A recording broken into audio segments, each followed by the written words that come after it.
Good afternoon, everyone. Welcome to Thursday afternoon, post-lunch. I love getting post-lunch crowds because it's going to somewhere be between the I'm really excited and I've got food in my belly for the first time and forever, or it's the like everybody's going to nod off on this side of the room and then we'll see these people nod off on this side of the room and it'll be like a wave. So we'll see if we can get some sort of seventh inning stretch or something going on there. So by way of introduction, my name is Andrew Bybee. I work on the Teams calling and meeting area.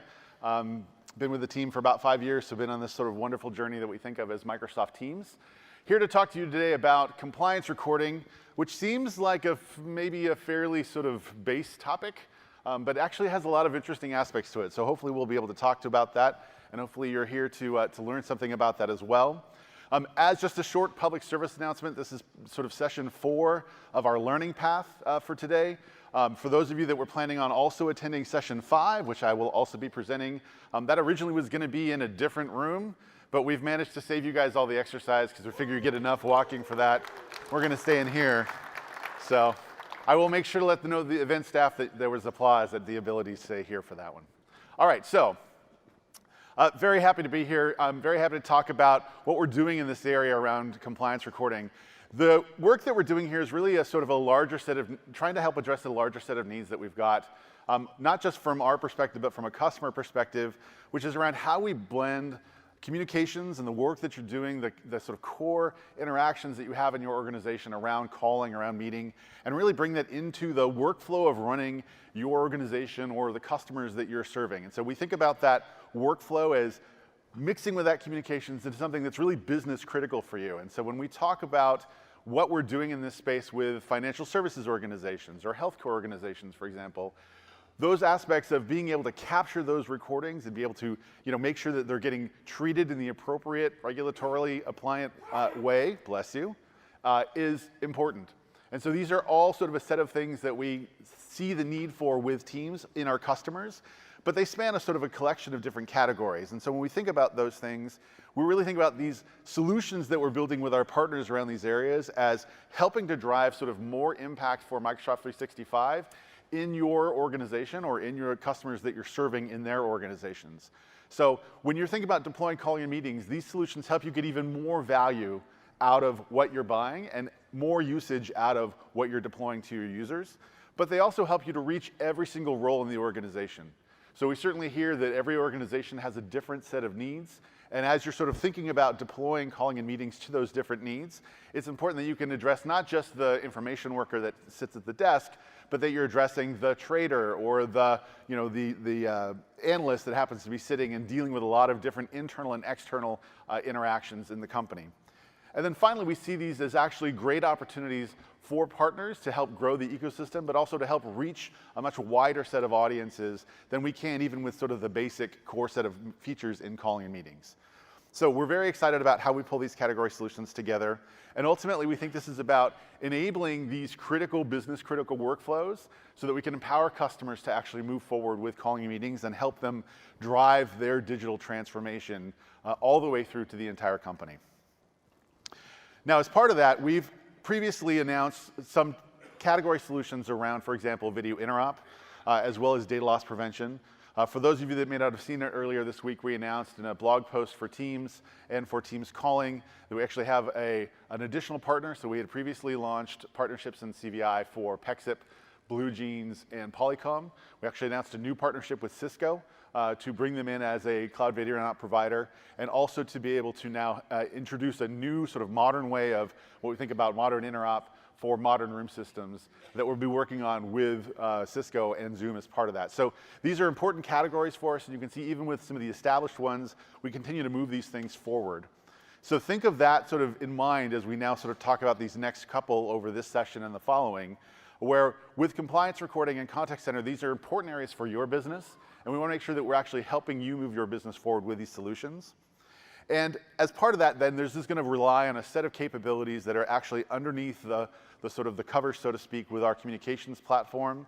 and also some of the templates and scenarios that you're able to provide. And so one of the other scenarios that we also talked about here was with virtual consults. This is the ability to do trusted video visits using Microsoft Teams and using Teams meetings as sort of the foundation for a video-first communication with an external consultant, patient, teacher, student, whatever it happens to be. So as we go forward and we talk about compliance recording, just recognize that these things are all part of this core same model and infrastructure, which is if you're going to think about virtual consults, think about virtual consults with recording, right, to be able to capture those patient interactions. And when you think about contact center, think about the ability to route those incoming virtual consults in a more dynamic way.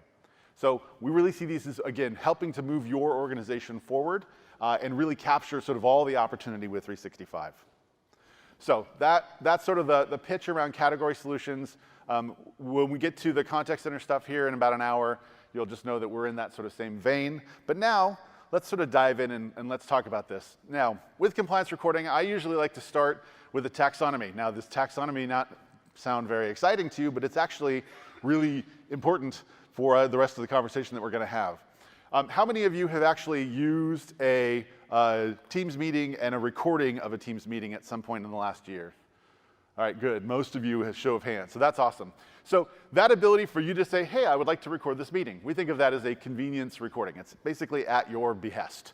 So you get to record it. When you're done with it, you get to choose where it goes, and you get to sort of control how you want to share it, what you're going to do with it. Now, how many of you have actually participated or generated a live event with Teams in the last year? Okay, a little bit less, but still more than I would have expected maybe. So great opportunity here from a feature capability to use live events. Now live events, one of the coolest things that it has is the ability to pause live video, to go back, right, video on demand, and then to go forward again. But in order to have all that cool capability, you've got to record it. So obviously, both convenience recording and live events are capabilities that we've delivered out of the box with Microsoft Teams.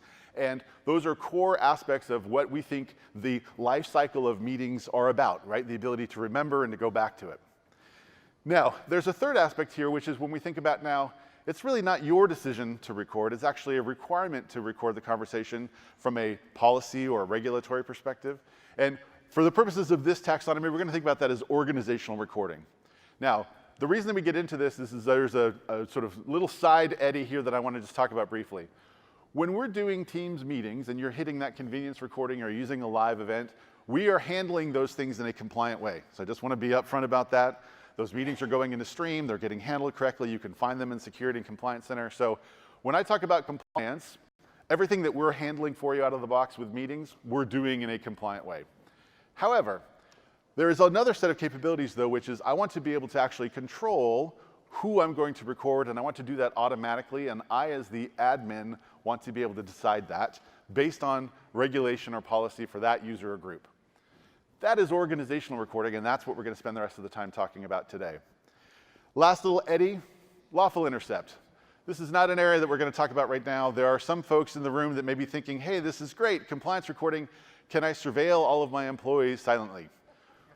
That is not what this feature is about. So if you would like to do that, we will have a different conversation about that at some other point. All right, so taxonomy out of the way. Now let's talk a little bit about sort of what goes into organizational recording. How many of you are doing some type of compliance recording in your organization today? Okay, that's good, so you're in the right session, so that's a good start. Now, with that, why? Now, for those of you that are doing it, these probably look familiar. For those of you that aren't, this might be new to you. It's not just because I want to stick it in the digital equivalent of the file drawer, right? There is a need to be able to go back to it for things like legal hold and potential legal cases down the road. But there are also other opportunities here to be able to look at it from a security perspective and to be able to think about it from a workforce engagement perspective. So as we think about how recordings start to play into how I help my employees get better, there's actually a bunch of opportunity here. Now this starts to, again, blend into more of the contact center space, but how many of you have had a call and had it say, this call may be recorded for quality assurance purposes? Just about, come on, everybody's made a call at some point, right? So with that call, that is effectively what's happening, right? It's part of the process and the practice to be able to then understand, what have you said, how effective was that, and how can we help you be more effective as you go forward?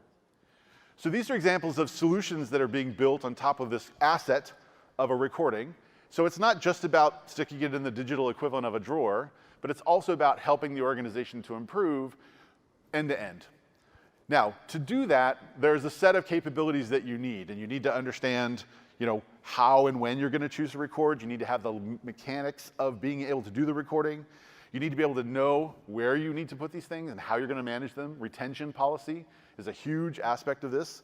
And then being able to generate those insights and kind of the workflows of tooling around those are all sort of important elements to be able to put these things together. Now, in order to sort of manage this together, then we also have gone out and we've talked about, okay, so great, given those goals and sort of that need, how do you now start to think about when I'm trying to deploy this, or if I'm a partner working with someone trying to deploy this, how should I be thinking about this? What is the right fit? So there's some interesting data points that have come back based on some of the research and the interviews and roundtables that we've done over the last 18 months or so. One of them is that, interestingly enough, most of the people in an organization actually don't necessarily need to get recorded. Now, why would that be? Well, it turns out that, in fact, one of the core requirements is people that are, for example, in a financial institution having sales-related conversations about a sales transaction with an external customer, those you got to record. The accounts of the conversation between the two people in the back office that are basically talking about sort of what are they going to do for lunch, don't necessarily have to worry about that. But when the guy who's doing the sales transaction talks to the person in the back office that's then processing that sales transaction, does that need to be recorded or not? Well, it turns out it depends. So now in that particular case, what you have is I'll say an intermingling of need. So you might say, hey, well, let's just deploy Teams calling a meeting to the people that don't need compliance recording and we'll be good. But if you're the organization, you can't just do piecemeal because you don't know who's going to talk to whom and when. So you in fact need to make sure that you can address all the users in the organization. So it's critical to every aspect of the deployment, from the planning to the rollout to who's getting devices, who's not getting devices, et cetera. The other thing that we've seen is that everyone comes from somewhere. There are very few companies that are sort of in the need of this type of compliance obligation that don't have some type of system in place already for being able to do recording and some type of system for being able to do calling. And so whether you're coming from Skype for Business Server, whether you're coming from a Cisco, Mitel, Avaya, some other legacy PBX that you haven't replaced in 30 years, any of these situations, you've had to come up with some type of recording scheme for that. And as much as you might be excited about Teams calling and meetings, you've got to have a plan to make sure that you continue to record all the conversations that need to be recorded while you're moving to calling and meetings. So that continuity is very, very, very important. And as companies have started to reach out beyond calling, they also need to make sure that they're continuing to capture things that are even outside of Teams calling and meetings. So whether it's social, whether it's Facebook, whether it's SMS, there are sort of different ways that they need to be able to capture those types of interactions. So there's a much broader need for capture here than just you moving to calling and meetings. Now the other area here, and this is the one that I find personally kind of fascinating because it seems a little bit of a Gordian knot, maybe, to use that term. Really the situation here is I will ask customers and I'll say, well, how much do you record today? We'll say, well, we record everything that we have to record. Okay. So if people are going to start having video on in their meetings, are you going to record video? He's like, only if I have to. Well, but if you don't have to, then are you going to actually record it? No, we'll turn it off. So what you run into is this sort of demand to say, hey, we're just going to turn off video because we don't want to have to record it. And I say, well, why is it that you don't want to record video? Well, because the regulators haven't asked for it, and I don't want to store it because if I store it, then they're going to ask for it. Okay, that's interesting. So you kind of want to just go back to the Stone Age and let's just communicate via drums, and then that way nothing's getting captured maybe. So we want people to move forward with video. We think Teams is a great experience. It's even better with video. We think it's more personal. It actually helps drive that transformation. So we want you to be able to turn on video, but we also then have to understand what does that do for storage? What does that do for retention? How do you manage all of that video content then, and what do you do with it? Right? How do you know more because you have video that you're capturing? And at the same time, you've also got to think about all the sort of privacy implications that come from now having even more signals around video. So we recognize that there's some tensions there, and so we want to help resolve those tensions with our partners as we bring these solutions to bear. Part of that is making sure that when we go forward and we think about the story, many of the sort of systems and the customers that are the deepest in this area today have basically done it with on-premises infrastructure. I talked with one customer, they have 600 servers just to run their recording infrastructure. 600 servers. They didn't even have that many servers for their communications infrastructure. So it's 600 servers for their recording infrastructure. I think we can do better. So we believe that there's a story here about how the cloud can help actually move this experience forward and really help you untie this Gordian knot, so to speak, and really help you actually get to the right kind of balance of security, regulation, cost, and actually impact and efficiency and transformation that comes from being able to capture this type of information. So that's great, Andy. Thank you for the lecture. What are we doing? So with Teams, it's our interest to be able to actually help our customers have a seamless, high-quality recording experience. As I mentioned, we do recording already in the product for convenience and for functional recording for things like live events. We want to make sure that the recording that we're introducing for compliance purposes is equally as seamless. We also want to make sure that we're addressing some of those customer needs in terms of getting to the cloud and helping you manage sort of all that storage that comes with it. And we want to make sure that it's well integrated with the rest of the policy sets of tools and administrative experiences that we're using inside of Teams that we've been talking about sort of earlier today.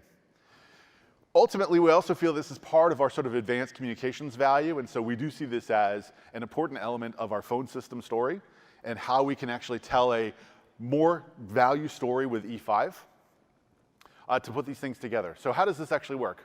So effectively, I am user A.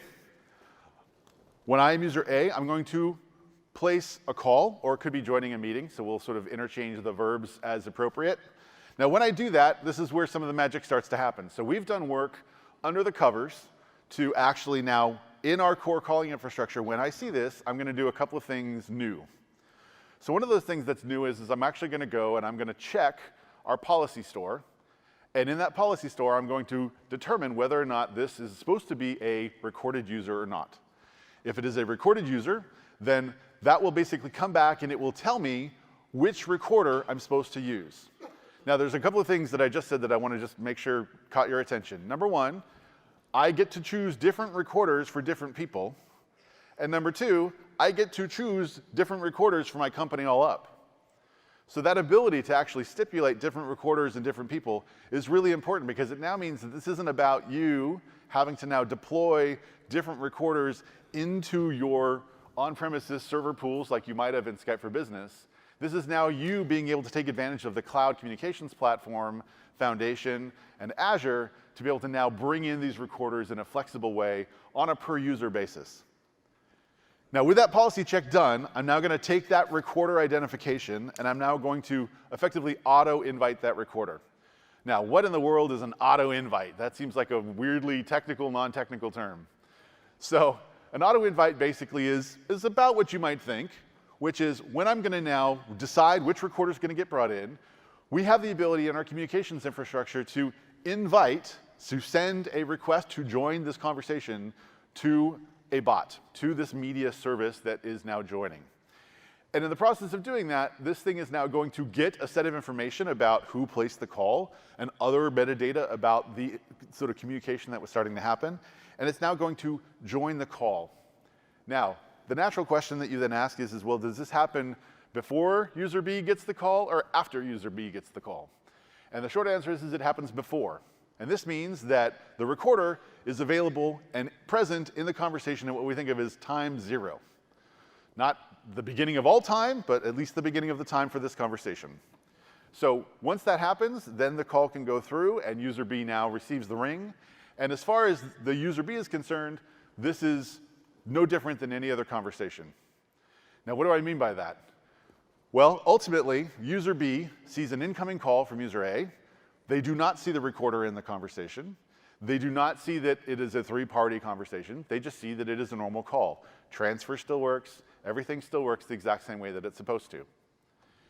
Now, this has involved a bunch of work and changes under the covers in the infrastructure, but again, the intent and the desire is to give you a seamless experience for your users and to make it clear and easy for you as an administrator running these services how these things are supposed to be participating. Now, Once that recorder is getting joined, this is where the other part of the magic happens. So now, there are some models where, in fact, you could say, hey, the recording was done. I'm going to stick it in a place, and I'm going to tell the partner to go and grab the recording out of the recording store. And those types of models exist, and there's some value to them. But we also recognize that, especially with these higher value solutions, that, in fact, there is real value that comes from being able to actually have real-time access to the media. So with real-time access to the media, this now means that the partner and their service can now start to actually engage in decisions around policy, where the file should be going, what other sort of tooling or workflow gets enabled as part of that, and what other sort of insights you can now start to generate for this. Because now once you have access to the media, now we unlock the rest of the value around all of our Azure services, cognitive services, the ability to investigate video, to do audio recognition, speech to text, text to speech. All of these things now start to become value propositions that you can now bring into the recording. And as we go forward, we recognize that there are a lot of opportunities where, in fact, people want to be able to work across both the sort of video and calling enabled workflows that these partner solutions are enabling today, along with the sort of document and message capture solutions that we're driving inside of Security and Compliance Center for Office 365. And so we expect that as we go forward, these solutions will continue to improve and integrate their flows together. But we also recognize that there's a lot of unique value that's coming out of these video and calling scenarios that our partners are able to drive and deliver for you guys now. So this model allows you to get the best of the partner solution and the best of the Teams and meeting calling side together. Now, with that, that's a bunch of talk. We're about halfway through. So now let's take a look at what this starts to look like. These are early builds. See if we can switch this guy over. All right, so what am I showing you? I'm showing you a Teams client with one appointment in it. Woohoo! Done. Yay. Done it. All right, so in this case, what I'm going to do is this is a user. Now, this user has had that policy applied to it. Now, what should that translate to? Well, the experience itself is not super dramatic. I'm going to go ahead and join this meeting that I have scheduled. And you'll notice that as I join, it's going to go ahead and connect. And now that I've connected, you'll notice that I get this, hey, recording has started. The call is being recorded for quality assurance purposes. Did I hit the record button? No. Did I see any sort of different thing? Not necessarily, just the notification. Now, the other thing is how many people are in the roster, right? Now, this bug is not a bug, because ultimately that test calling user, that's me. Now, what I did see is I have another person that got invited, which was my account on another organization. And you'll notice that if I join in, I'm also now going to get a similar notice because I'm not under policy, but someone that is in the meeting is under policy. So I need to know that, in fact, the meeting's getting recorded, even though I'm not necessarily getting recorded. Now, project this forward. I could be in a meeting. I could have 5 different people in the meeting with 5 different recorders from 5 different companies. So now the natural question that you're going to ask me is where does the recording go? There's actually a recording for each individual, and that recording goes back to their organization. And it goes to their organization in the geography that has been stipulated by the partner and by the organization itself. This means that this classic case that you might see where, in fact, you say, if I'm under a compliance policy, I can't join anybody's meetings. I have to host all the meetings, and everybody has to come to me. This model now lets you actually join other people's meetings on Teams, and you can still make sure that all the compliance information is being captured in the appropriate organization. We think that's going to be a huge step forward. Now, the other thing that you'll notice here is that it says I've now got 2 sort of notifications. The second one is because this is a test bot. And so for the purposes of testing, it actually is turning on recording and turning off recording on a scheduled basis. Now, the reason that this is here is to show you that if this recorded person was to leave, for example, or if it was determined that it didn't need to record this conversation, it would let you know and say, hey, we've actually stopped recording.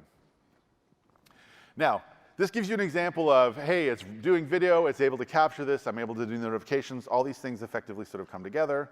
And so that's great, that's a meeting. Now, in addition to that, the other thing that I want to sort of mention here is that if I was making a call, you'll notice that I could actually go ahead and try this out. Now, one proviso here, this test plan doesn't have international calling access.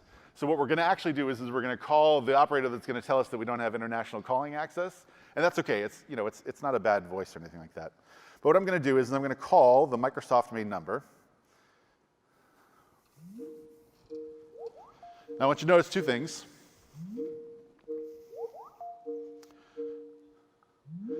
Couldn't complete the call. Please check the number and try again. Now, do you notice the recording started? Contact your admin. So I was placing a call. It connected me to the call. I got the operator, and it told me that, in fact, I was going to start recording on that operator. Now, so I did a call. I didn't have to do anything else, but it works for meetings. It works for calling. But there was something else I just showed you, and I want to see if anybody guessed what I just showed you. We announced it earlier. I just showed you calling in Chrome. By the way, so we actually announced this earlier in the fall, but we think that it's important that people understand that this is actually something that you can do now. So in addition to being able to join your team's meetings, if you have a phone system, you'll actually be able to do calling from inside of your browser as well. All right. So hopefully that gives you a sense of kind of some of the basic parts of the experience. So what did I just show you? So number one, I showed you notification experiences. Now I showed you the web, and some of you that might be more discerning might say, but Andy, what about all these other things that you have down in the Expo Hub that are very cool, right? About all these phone devices, and what about Teams rooms, and what about the mobile phone, and all that goodness that we're all looking forward to using? Yep, works there too, right? Same type of experience. You're going to get the notifications, so it's going to be the same notifications on mobile. It's going to be the same notifications on Teams rooms, web, desktop, all of these things, consistent notifications that are being managed by the experience. Now, the other aspect of this is looking and saying, hey, in fact, I have other types of endpoints that can join into Teams meetings. For example, I have these wonderful SIP phones that are sitting on my desk that I got 4 years ago that I can still sort of dial in for audio conferencing at least. Are those going to work? So part of the experience here is actually being able to play you audio notifications. So much in the same way that we can play you audio notifications when you join the conference, that same announcement service is actually also able to then notify callers around the recording activation inside of a call or a meeting itself.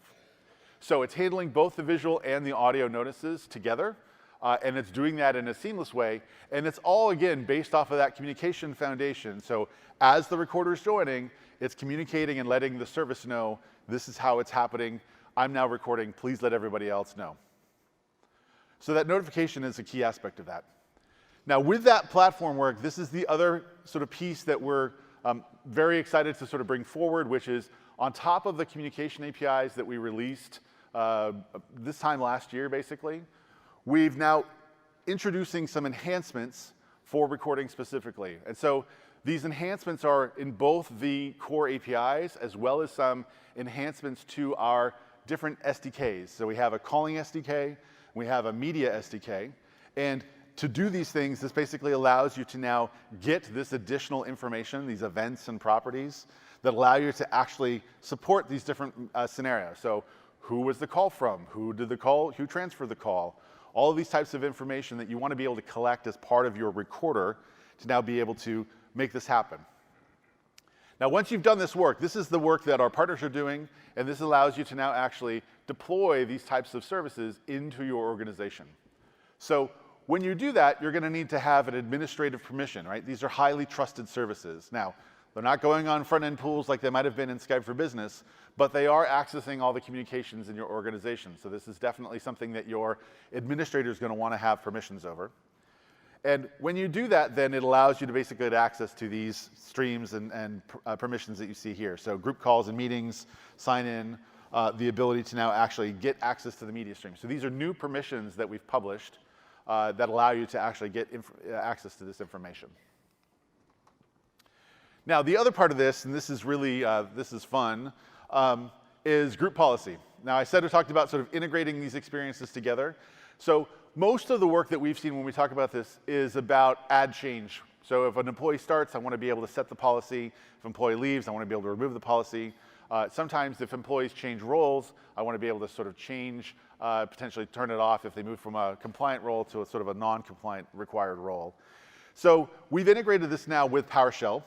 So you have new PowerShell app commandlets for Teams that allow you to basically set the application instance. So this is basically how your recorder is going to show up in the organization. It allows you to actually now map that to an identity.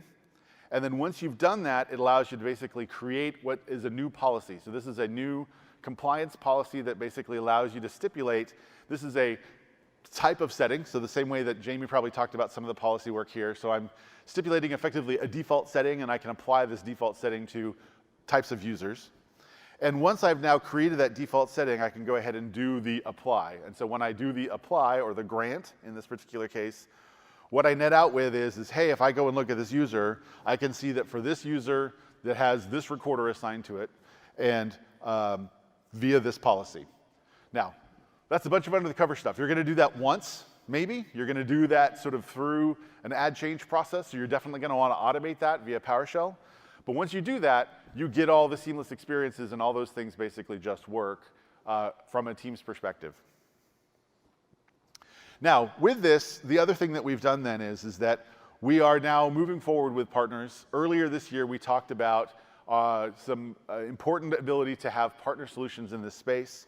And so with that, we're also making sure that we can help address the sort of core questions and needs and interests that organizations have around security and compliance. And so that's part of what's driving our introduction of a new Certified for Teams program for compliance recording solutions. And so this Certified for Teams program will include a set of security and compliance evaluation of partner services and their Teams applications, and the ability to then really understand sort of how these services are running so that we can jointly support you in the best possible way. So the APIs are going to be available as part of the beta, but we certainly are encouraging customers to really look at this Certified for Teams program as a key umbrella to really make sure that you're getting some of the highest quality solutions out there. And as part of that, then we also have a set of initial partners that we're working with which includes the ones that you see here on the screen. So we're excited about bringing these folks together with us and with you to really help make sure that we can get the most out of the calling and meeting experience for these organizations. And we're also very excited that these partners are making good progress, and we're expecting to see broader customer availability in early new year. So this is going to be a great reason to then start moving forward and start thinking about how you can go farther with calling in meetings in even some of these most stringent types of environments. And the last piece that I would mention on this is because we're sort of at this particular stage, some of you may start asking questions of your local field reps or your local channel reps, saying, "Hey, I went to this conference and they talked about this stuff, and like, what do you got for me?" So we're working hard to make sure that everybody's getting up to speed and can sort of speak to it. But I would just urge you, if you have questions, please make sure that you're getting those sent through. But we're continuing to expand that, and we hope that by the time that we are ready to really sort of broaden the doors in the early new year, that everybody's going to be ramped up and ready to go. So we're excited and looking forward to 2020 as a way to really get going on these things. So with that, we've got about 10 minutes left of time here. I want to just, if there's any sort of Q&A, there are mics here and here if you want. And I'll give people 2 seconds for that, or I will stick around because now we're in the same room, for any questions that people might have. Yeah, so I think most everybody was here, but the next session that we're going to do is going to be around contact center. And so that will be at 3:15 in this room, yeah, as we mentioned before. And so I'm happy to take questions now or sort of in the break between the other ones. I'm not seeing anybody rush to the microphones. So with that, I will just sort of provide the obligatory here. Oh, I'm sorry. Yes, now 2 questions. You guys popped up. Yeah, I'm sorry. I didn't see who came first, so. No problem. So we do have folks that want to use their phones for personal calls that don't need to be recorded. So if you have them in a policy that records all the time, is there a way to allow them to turn off the recording before they join a meeting? Yeah, that's great. So the question I think is if so when I'm saying you're using my personal phone, you're saying like my personal device, or you're saying my Teams client? No, so basically their Teams client is record always, right? It's for compliance recording, like MiFID or something like that. And if they want to make a personal phone call from that phone, how do they do that without it recording first? Yeah, so okay, so if I'm using the Teams client, but I am making a call that's not necessarily compliance related. Exactly. Got it. So great question. So ultimately, the policy that you saw me stipulate here is really a policy to invite the recorder. The recorder itself actually has an additional set of checks that it's making to decide whether to actually record or not. And so each of the partners will have different types of schemes for what they'll allow in terms of flexibility. So they might inspect the outbound number, for example, and say, oh yeah, that's not a number I'm worried about, or that's not a participant I'm worried about. So I think that will be the starting point. I think beyond that, that's a good conversation to sort of think about if there are some other cases that we want to try and support. Good question, though. Yeah, I'm sorry. So in a meeting that you're recording, and if you go into an executive session, so you're pausing or doing whatever, is there a way to customize what that looks at the recording to when it's complete, or is that like, what does that look like when they move into an executive session? When you say executive session, you mean like I'm like holding the meeting, or? Yeah. So one of our compliances is because we're a state-funded organization, all our board meetings need to be recorded. Got it. And then they'll pull themselves into an executive, they call it an executive session, where they stop the recording and yeah. So how does that look, I guess? In terms of being able to start or stop the recording itself? That, and then what does it look like aesthetically? Like is that where you can customize that and say, meeting being stopped because of executive session, or if we had a message on there due to compliance, blah, blah, blah. Got it. So one of it's a question of control. The other is a question of kind of configuring appearance and kind of messaging and things. Yeah. So both of those are things that we would look for the partner to be able to facilitate, because again, they're the ones that are controlling kind of the net decision about whether to actually record or not. We do have some features for being able to do more customization over the notification and the notices in our backlog for something that's coming up. Yep. So I'm sorry, question? Yeah, you mentioned analytics and insights as things that occur after the call's been recorded. Yeah. Are they going to be provided by the Office 365 Compliance Center, or would they be provided by the partner solutions? Great question. So for these types of calls and meetings that are being captured by the partner solution, the partners have a ton of value that they're offering in that particular space. So that would be the first place to look. Like caller sentiment, things like that. Correct. Yeah, exactly. Great question. Yeah. So the flow you showed was kind of like an outbound call. So you got agent makes the call, connects with the bot, then connects with the B party. Yep. Does it work the other way as well? So you got an incoming call, recording. Then it hooks the bot in and records the rest, or? Yeah, so it does work for both inbound and outbound in terms of being able to do audio notices. So if you get a call, like if a PSTN caller was calling you, PSTN caller would get the notice as part of connecting to you. Yeah, good question. Yeah. How do you handle advanced e-discovery for like finding stuff that is discussed during a recording in multiple languages? Got it. So I think the question is how am I, once the recording has been captured, how am I finding topics of interest inside of the recording? Yeah. Yeah. So those would be provided as part of the analytics tools. Different partners have different sets of capabilities.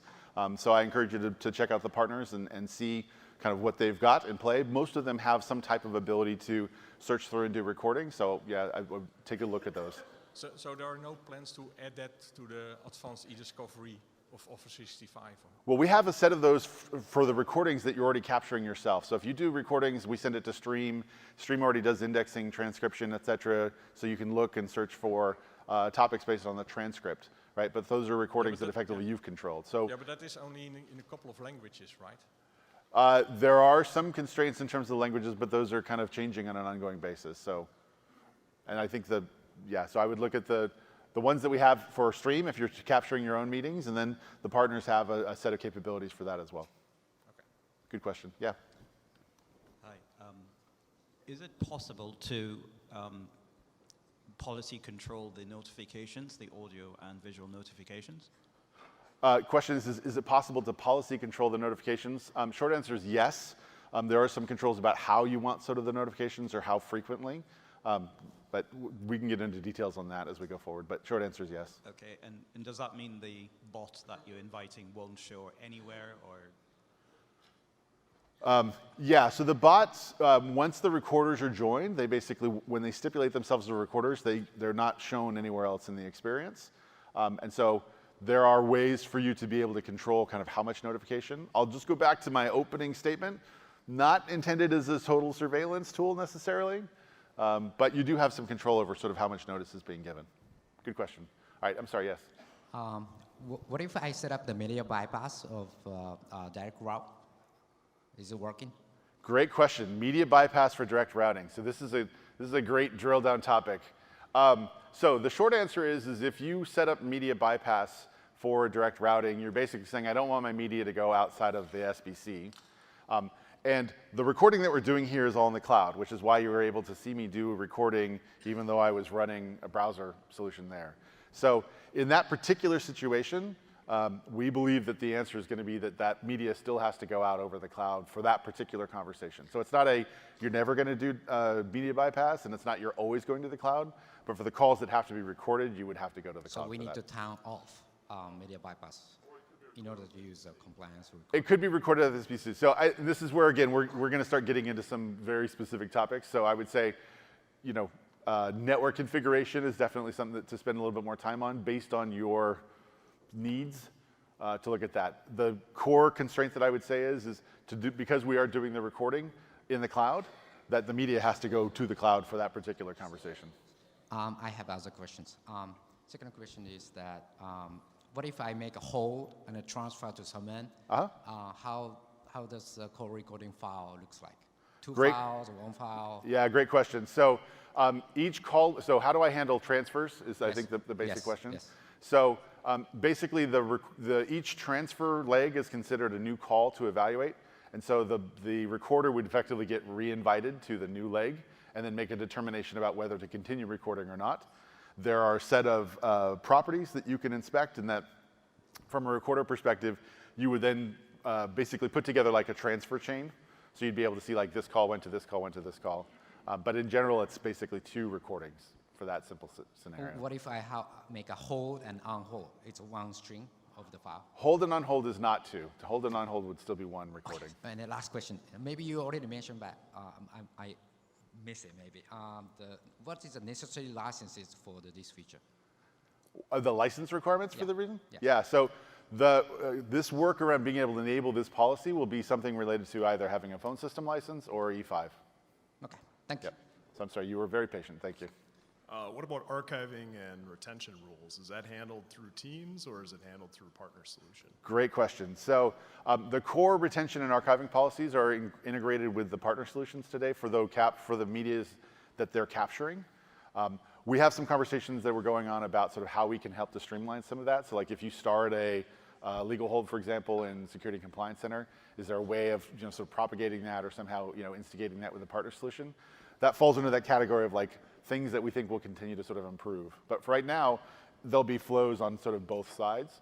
The one piece that I would add there is keep in mind that in a lot of these cases, especially for organizations that already have these types of solutions, they already have a workflow and a process set up to basically go and do legal hold for media like that. That's already separate from Security and Compliance Center. So you'll still be able to see all the meetings. So like all the meeting metadata and call metadata, you'll still be able to get from Security and Compliance Center.